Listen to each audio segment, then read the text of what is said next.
आताची महत्त्वाची बातमी आहे। 5000 पेक्षा जास्त आंदोलक आझाद मैदानात दाखल झालेले आहेत। दरम्यान पोलिसांनी काही ठिकाणी मर्यादा सुद्धा घालण्याचा प्रयत्न केलेला आहे। उच्च न्यायालयाच्या आदेशानंतर हजारो मराठा आंदोलक आझाद मैदानात दाखल होत आहेत। आपण सध्या आझाद मैदान आणि अन्य परिसरातली दृश्य पाहतोय। उच्च न्यायालयाच्या आदेशानंतरही हजारो मराठा आंदोलक इथे येत आहेत।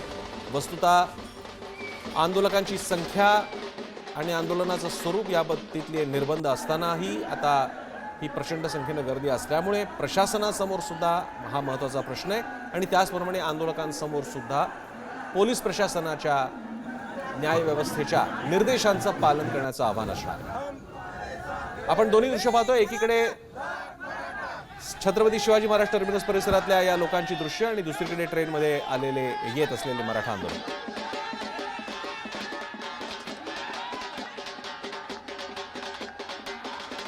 या क्षणी 5000हून जास्त मराठा आंदोलक आझाद मैदानात पोहोचलेले आहेत आणि हा आकडा वाढण्याची शक्यता आहे। आपण एकीकडे पाहतोय आझाद मैदान परिसरामध्ये छत्रपती शिवाजी महाराज टर्मिनस आहे आणि तिथे जमलेले लोक आणि दुसरीकडे स्टेशनवरती वाढती गर्दी। हे स्टेशन आहे छत्रपती शिवाजी महाराज टर्मिनस। किरण ताजणे आपल्याला अधिक माहिती देतात। किरण, तुम्ही कोणत्या स्पॉटला आहात, काय परिस्थिती?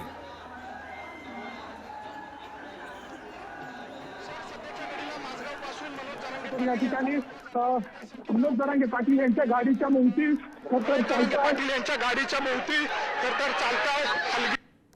तालावर खरतर थिरकत मनोज जरांगे पाटील यांचा ताफा हा पुढे काढण्याचा प्रयत्न आंदोलकांचा आहे। दुसऱ्या बाजूला एकाच ठिकाणी मोठ्या प्रमाणात आंदोलक एकवटलेले होते। मनोज जरांगे पाटील यांना पाहण्यासाठी, त्यांना आपल्या मोबाईलमध्ये कैद करण्यासाठी मोठी गर्दी खरतर मराठा आंदोलकांनी केलेली होती।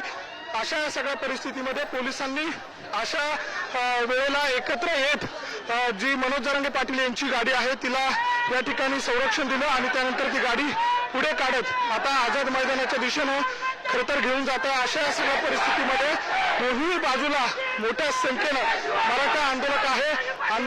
ज्या या सगळ्या दरम्यान घोषणाबाजी करत आरक्षण घेतल्याशिवाय परत जाणार नाही अशा स्वरूपाचा निर्धार या सगळ्या आंदोलकांचा आपल्याला बघायला मिळतो। एकूणच या सगळ्या दरम्यान आपण जर बघितलं तर मनोज जरांगे पाटील हे आत्ताच्या घडीला गाडीतच विश्रांती। दुसऱ्या बाजूला मात्र या ठिकाणी आंदोलक जे आहे ते मोठ्या संख्येनं खरं तर या ठिकाणी चौही बाजूने आपल्याला बघायला मिळत आहे। एका बाजूला आझाद मैदानावर अनेक आंदोलक पोहोचलेले असताना दुसऱ्या बाजूला मनोज जरांगे पाटील यांच्यासोबत शेकडो वाहनांचा ताफा आणि त्यासोबतच हजारो जे जरांगे समर्थक आहे ते आता पुढे जाताना आपल्याला या ठिकाणी दिसून येत आहे। पोलिसांची मात्र या सगळ्या दरम्यान आंदोलक मोठ्या प्रमाणात आल्यामुळे दमछाक झाल्याचं दिसून येत आहे। ओबीसी मधूनच मराठा आरक्षण मिळावं या प्रमुख मागणीसह मोठ्या संख्येनं आजच्या दिवशी मराठा आंदोलक जे आहे ते या मुंबईमध्ये दाखल होत आहे। आता काही वेळातच आझाद मैदानापर्यंत जे आहे ते मनोज जरांगे पाटील यांचा ताफा पोहोचेल आणि त्या दृष्टीने आता पोलिसांचं नियोजन आहे। मात्र अशा या सगळ्या परिस्थितीमध्ये आंदोलक मोठ्या संख्येनं या ठिकाणी आल्यामुळे पोलिसांची दमछाक झाली। आता आझाद मैदानाच्या दिशेने आंदोलक आणि त्यासोबतच मनोज जरांगे पाटील यांचा जो ताफा आहे तो आता संत गतीने आझाद मैदानाकडे कूच करताना दिसून येतो। प्रसन्न सर,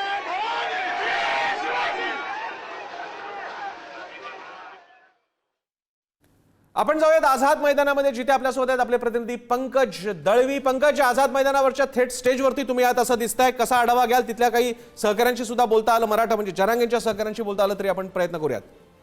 पंकज,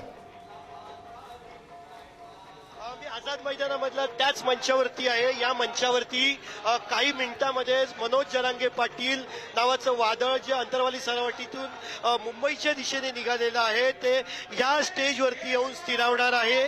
इथे मनोज जरांगे पाटील उपोषणाला बसणार आहेत। स्टेजची रचना सुद्धा आहे ती थोडी वेगळी केलेली आहे। मागे मराठा आरक्षणाचा बोर्ड जो आहे तो लावण्यात आलेला आहे आणि इथे हे जे टेबल ठेवलेलं आहे या टेबलवरती जे आहे ते छत्रपती शिवाजी महाराजांची मूर्ती जी आहे ती ठेवण्यात येणार आहे। आपल्यासोबत अनुषा पाटील आहेत, मुंबईच्या मराठा समन्वयक आहेत। कशा पद्धतीने मुंबईचं नियोजन असणार आहे? गर्दी जमा होते, स्टेजचं नियोजन कसं असेल? सरकारला धडक भरणारी गर्दी, मराठ्यांचं वादळ मुंबईमध्ये येणार होतं हे सरकारला माहित होतं। कुठलंही नियोजन केलं तरी एवढ्या मराठा वादळासमोर फेल आहे। आम्ही स्टेशन बघितलं, आझाद मैदान बघितलं, प्रत्येक रस्ता बघितलं, प्रत्येक मुंबई बघितली, सगळीकडे हे भगवं वादळ तुम्हाला दिसतंय। कोणतं नियोजन सरकार करणार आहे असा आम्हाला सरकारला प्रश्न आहे।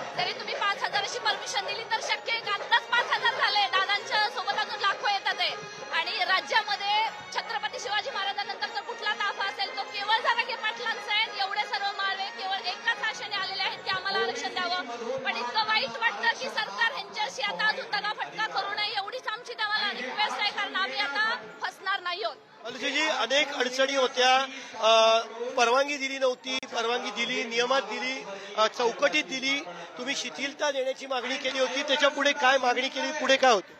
आम्ही शिथिलता देण्याची मागणी केलेली आहे. सर्वप्रथम सरकारने किंवा कोर्टाने मिसगाईड केलेलं आहे. आमरण उपोषण आहे, आंदोलनासाठी एका दिवसाची परमिशन असते. आमरण उपोषण जोपर्यंत मागण्या मान्य होत नाही तोपर्यंत आमरण उपोषण थांबणार नाही. आता किती दिवस लागतील माहित नाही, परंतु हे मराठा वादळ जोपर्यंत ओबीसी मधून आरक्षण आणि बाकीच्या मागण्या पाटलांच्या त्या पूर्ण झाल्याशिवाय जाणार नाहीये. बालूजीजी, मी तुमच्याकडे पुन्हा येतोय. तोपर्यंत आपण पुन्हा जो आहे तो मनोज जरांगे पाटील ज्या स्टेजवरती उपोषणाला बसणार आहेत त्या स्टेजवरनं थेट दृश्य आपण पुढारी टीव्हीच्या माध्यमातून दाखवतोय. मराठा आरक्षणाची, मराठा आंदोलकांची मोठी टीम जी आहे ती इथे आपल्याला पाहायला मिळते. मोठी टीम इथे जी आहे ती पाहायला मिळते. एक मराठा लाख मराठ्याच्या घोषणा दिल्या जात आहेत. इथे जे एक छोटं टेबल जे आहे ते ठेवलेलं आहे. या टेबलवरती जे आहे ते या टेबलवरती छत्रपती शिवाजी महाराजांची मूर्ती जी आहे ती ठेवली जाणार आहे. आपण पुन्हा एकदा बालुशा माने यांच्याकडे जाणार आहोत. मुंबई टीमचं नियोजन कसं आहे, कोणावरती काय जबाबदारी दिलेली आहे? मुंबई टीमने महिलांसाठी नियोजन केलेलं आहे. उपोषणाचं ग्राउंड आहे, त्यामुळे इथं कुठे जेवणाचं नियोजन नाहीये, परंतु जे रस्त्याने येतात आहे अगदी वाशी पनवेल पासून तिथं सगळ्यांच्या राहण्याची आणि नाश्त्याची सोय, खाण्याची राहण्याची सोय आम्ही बांधवांनी केलेली आहे. कार्यकर्ते जे स्टेजची व्यवस्था बघतायत, तुम्ही सांगा कशा पद्धतीने मॅनेजमेंट सुरू आहे? या ठिकाणी सगळं सूक्ष्म नियोजन मुंबईच्या वतीने सुरू आहे आणि सर्व तयारी झालेली आहे. फक्त मनोज दादा जरांगे यांची या ठिकाणी पोहोचण्याची आम्ही वाट पाहतोय.